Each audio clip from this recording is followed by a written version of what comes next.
पारंपरिक यौगिक प्रणाली मूल रूप से पुरुष शरीर के लिए बनाई गई है। इसे स्त्री के लिए नहीं बनाया गया, क्योंकि तब महिलाएं साधना के लिए कभी नहीं आईं।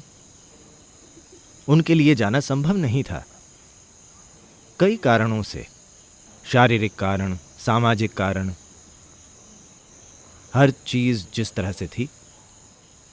और क्योंकि योग किसी स्टूडियो में नहीं सिखाया जाता था, ये किसी गुरु द्वारा किसी गुफा में, पर्वत में या जंगल में सिखाया जाता था, जहां उन दिनों महिलाएं नहीं जा सकती थीं।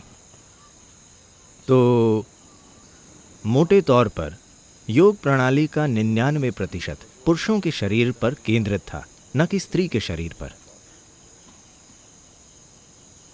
तो योग की कई प्रणालियां जिन्हें आज अंधाधुंध सिखाया जा रहा है, महिलाओं के शरीर को नुकसान पहुंचा सकती हैं अगर ठीक से न सिखाया जाए तो। एक चीज जो आप सीख रहे हैं, मयूरासन, वे बता रहे हैं कि आपको मयूरासन नहीं करना है। हाँ, Because that's not suitable. क्योंकि ये ठीक नहीं है।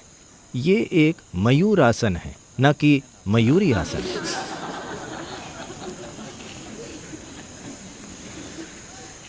तो ऐसे कई पहलू हैं, उनमें से कुछ शारीरिक पहलू हैं, Physical aspects. कुछ ज़्यादा सूक्ष्म हैं, पर वे मौजूद हैं। कुछ चीज़ें हैं जिन्हें एक महिला को बिल्कुल नहीं करना चाहिए। At all. कुछ चीज़ें हैं जिन्हें कुछ खास समय में नहीं करना चाहिए। तो उन्हें क्या क्या बिल्कुल नहीं करना चाहिए? आमतौर पर ईशा योग में हम वे चीज़ें देखते भी नहीं हैं, मयूरासन और कुछ दूसरी चीज़ों को छोड़कर जो आपके संपर्क में नहीं आती। ब्रह्मचारियों के लिए कुछ चीज़ें हैं जो दूसरों के लिए ज़रूरी नहीं हैं।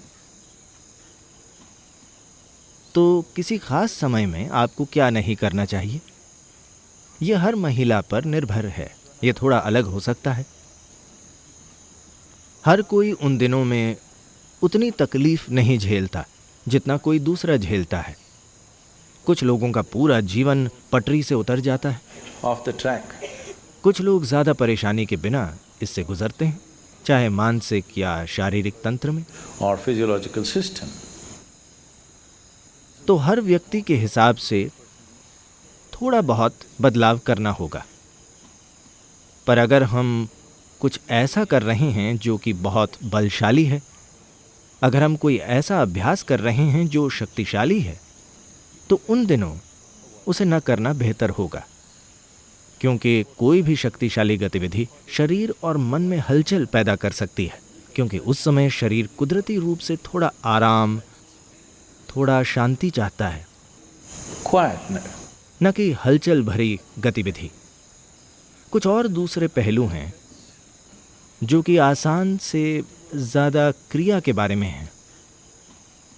अगर आपने बहुत आराम से आसन करना सीखा है तो आप सब कुछ कर सकते हैं। अगर आप नहीं सीख पाए हैं तो बेहतर होगा कि कुछ चीज़ें न करें। पर अगर आप आसन ठीक तरह से करेंगे तो मासिक दिनों में होने वाली दिक्कतें पूरी तरह से चली जाएंगी।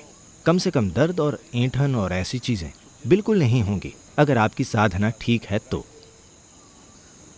अगर साधना के बाद परेशानी ज़्यादा हो तो 3 महीने रुकिए। 3 महीने बाद भी अगर ये कम नहीं होता है तो हमें आपकी साधना को फिर से देखना होगा कि आप इसे कैसे कर रहे हैं। आप जो कर रहे हैं वो शायद ठीक हो, पर आप कैसे कर रहे हैं उसे देखने की ज़रूरत है।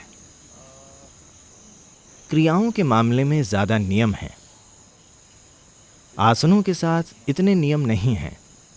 ऐसे कुछ अभ्यास हैं जो कि शारीरिक मुद्राएं भी हैं और क्रिया भी, उनके बारे में आपको वाकई सावधान रहना होगा।